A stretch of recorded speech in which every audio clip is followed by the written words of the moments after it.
Psorijaza je kronična, nezarazna, sustavna i autoimuna bolest koja se karakterizira upalnim promjenama na koži. Ranije se smatralo da je to prvenstveno oboljenje kože, no danas se smatra da je to sustavna bolest koja se može povezati i sa drugim oboljenjima kao što je psorijatični artritis, a i druge kronične bolesti. Stoga zahtijeva posebnu našu pažnju u tretiranju zapravo organskog sustava, a ne samo pažnju u posvećenju oboljenja kože. Danas se smatra da 1 do 3% populacije zapravo boluje od psorijaze. U Hrvatskoj je to 1,7% populacije, odnosno oko 70.000 oboljelih od psorijaze. Posebno se smatra da postoji ta genetska sklonost ka psorijazi, što se potvrđuje primjerice ako jedan roditelj ima psorijazu, mogućnost da dijete oboli je između 10 i 20%. No ako su oba roditelja oboljeli od psorijaze, mogućnost javljanja psorijaze između oko zapravo 50%. Isto tako uočeno je da oko 10% opće populacije ima gene koji su odgovorni za javljanje psorijaze kao bolesti. Postavlja se opet pitanje kako to da od 10% opće populacije ipak oboli manji broj, to znači do 3%, dok 7% očigledno drži pod kontrolom tu genetsku sklonost. Znači postavlja se pitanje pravog okidača bolesti koji zapravo starta bolest i određuje njenu težinu.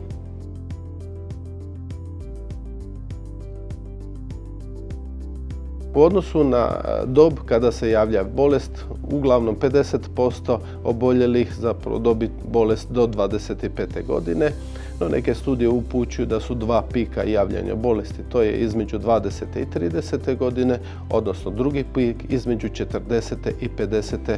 godine života.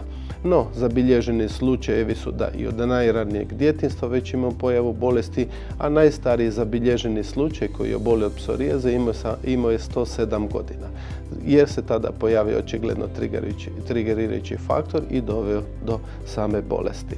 U odnosu na težinu bolesti, većina ipak ima lakši oblik bolesti. Naime, 70 do 80% oboljelih ima manje zahvaćenosti kože od 10%, što se smatra lakšim oblikom.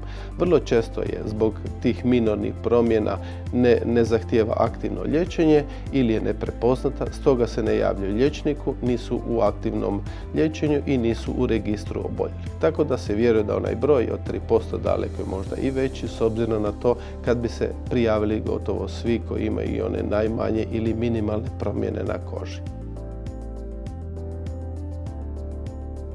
Danas još nisu jasni uzroci same psorijaze, ali se smatra da on ima višestruku uzročnu etiologiju. S jedne strane, kako smo rekli, ima genetsku preduslovljenost, a drugo su okolišni faktori.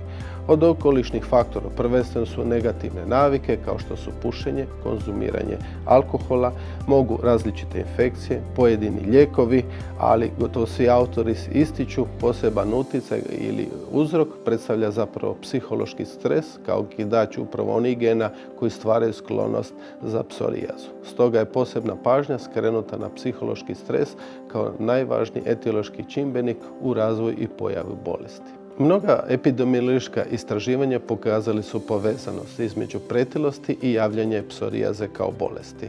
Uspoređujući dvije skupine ispitanika, jedni koji su imali povećani bodani mass indeks, odnosno iznad 35, u usporedbi sa onima koji su imali normalni body mass indeks između 21 i 22, pokazali su dvostruko veću učestalost pojave bolesti psorijaze.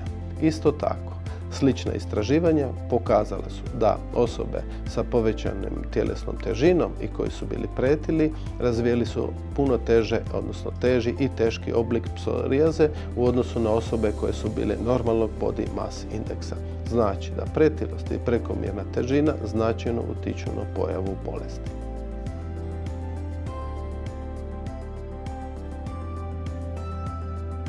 Ključnu ulogu u pojavi psorijaze ima imunosni sistem koji potiče upalne promjene u našem tijelu. Prvenstveno pretilost, a neaktivnost, negativne navike života potiču naše metaboličke mehanizme, odnosno naše tijelo da proizvodi proupalne tvari. Proizvodeći proupalne tvari potiču brojne kronične bolesti, pa tako i psorijazu. S obzirom na važnost imunog sistema, njemu treba biti i posvećena posebna pažnja. Znamo da imunosni sistem potiču tjelesna aktivnost, zdrava ishrana i kvalitetan odmor, te odsustvo jasno i negativnih navika o kojima smo govorili. To će biti pušenje, konzumiranje alkohola i sedentarni način života. Što se tiče same psorijaze i komorbiditeta, poznato je naime da je psorijaza povezana i udružena sa pojedinim bolestima. Sa nastankom psorijaze povećava se rizik od oboljenja kao što su kardiovaskularna oboljenja, dijabetes tipa 2 i povišeni krvni tlak. Pojava komorbiditeta značajno ugrožava funkcionalnost istih pacijenata, usložnjava njihovu zdravstvenu situaciju, ograničava njihove mogućnosti, nekada razlog i prerane smrti. Osim već spomenutih, tu se pojavljuje i kao komorbiditet psorijatični artritis, odnosno u jednom od 5 ili u jednom od 3 ispitanika, odnosno oboljelih, pojavljuje se oblik psorijatičnog artritisa koji je zapravo upalna bolest koja zahvaća naše zglobove, tetive i ligamente, što ima za posljedicu funkcionalnu onemogućenost, degeneraciju hrskavica, promjenu funkcionalnosti koja dovodi do smanjene mogućnosti kretanja, teških oštećenja zglobova i nažalost smanjenu mogućnost uopće zbrinjavanja takvog pacijenta koji zahtijevaju i složenije liječenje.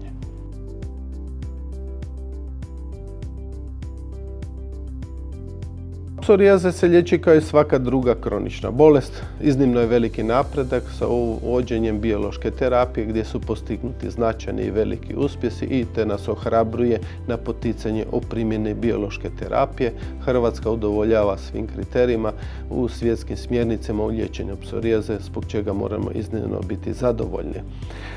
Posebno bih sada istaknuo utjecaj tjelesne aktivnosti prvenstveno u prevenciji i liječenju same psorijaze. Što znači tjelesna aktivnost?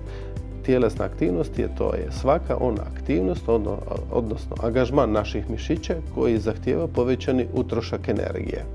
Znači jednostavno kad smo umorni ili kada se oznojimo i mi imamo dovoljno tjelesne aktivnosti koja zadovoljava kriterij aktivnog tjelesnog angažmana. Jedno zanimljivo istraživanje na pacijentima sa teškom ili težom psorijazom u 21 tretmanu koje je uključivalo intenzivno vježbanje i dijetetski režim i koje su osobe smanjile 5% tjelesne težine, uočeno je iznimno veliko poboljšanje.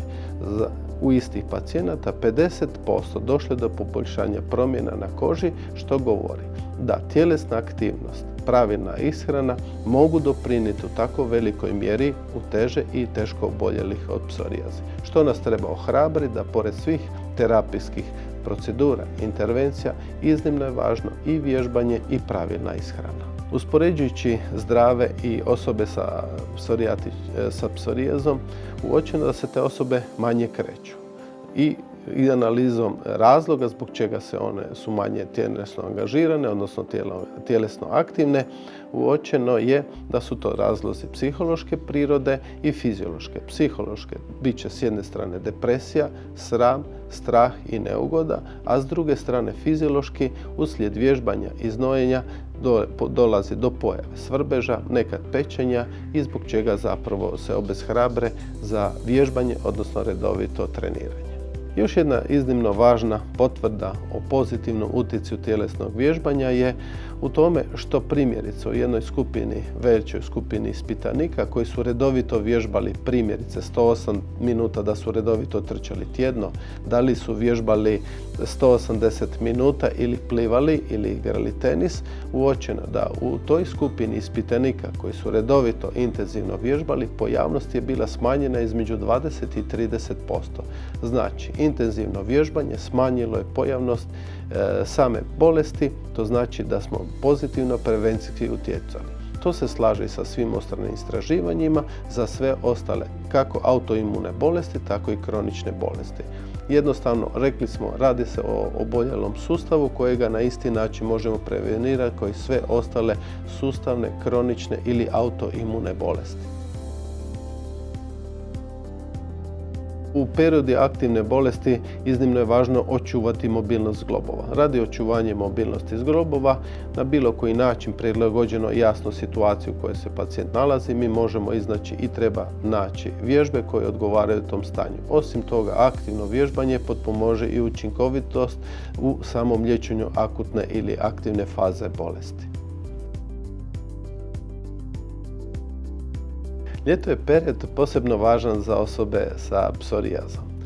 Što znači da psorijaza je fotosenzitivna bolest. Izlaganje suncu, sunčanje može značajno smanjiti ili potpuno ukloniti psorijatične promjene i upalne promjene na koži. Osim toga, korištenje mora može značajno potpomoći pacijentima na način da vježbajući vodu povoljnim utjecajem prvo toplog mora opuštaju se meka tkiva, zatim omogućava bolje razgibavanje ili kvalitetnije razgibavanje zglobova, a aktivno vježbanje sa otporom vode smatra se najprirodnijim i najboljim prilagođenim vježbanje za razvoj snage. Stoga itekako je potrebno iskoristiti ljeto s jedne strane za pozitivne učinke na upalne promjene, a s druge da očuvamo gibljivost i ojačamo naše mišiće.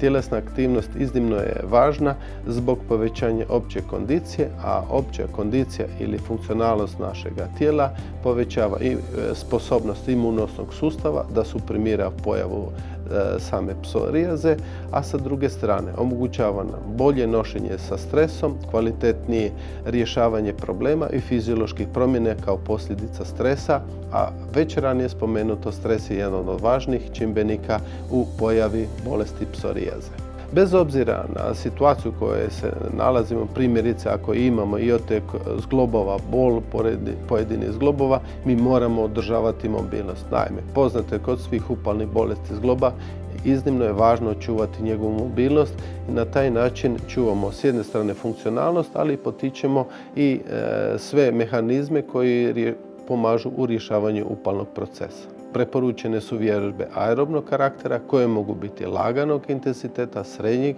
i težeg intenziteta. Zatim vježbe mobilnosti počevši od gležnjeva, zatim koljena, kukova, kralježnice, ramenog obručja i vratne kralježnice. I na posljedku važna su skupina vježbi koja omogućava jačanje naših mišića. Na taj način možemo doprinijeti ukupno svome zdravlju, pa tako i rješavanju problema psorijaze. Možemo zaključiti da zdrave navike, to znači nepušenje, nekonzumiranje alkohola, redovita tjelesna aktivnosti, umjeren način, emotivno stabilan način života mogu značajno doprinijeti prvenstveno prevenciji bolesti, da se ona nikad ne javi, ili smanjenju težine oboljenja. Prema tome, redovito vježbanje nećete oboliti, ako obolite bit će manjega intenziteta boli izražena, a isto tako ono što je najvažnije, ako ste obolili, imate teži oblik, uz uspješno vježbanje, pravilnu ishranu, odsustvo negativnih navika, uspješnost vašeg liječenja je gotovo 50% zagarantirana.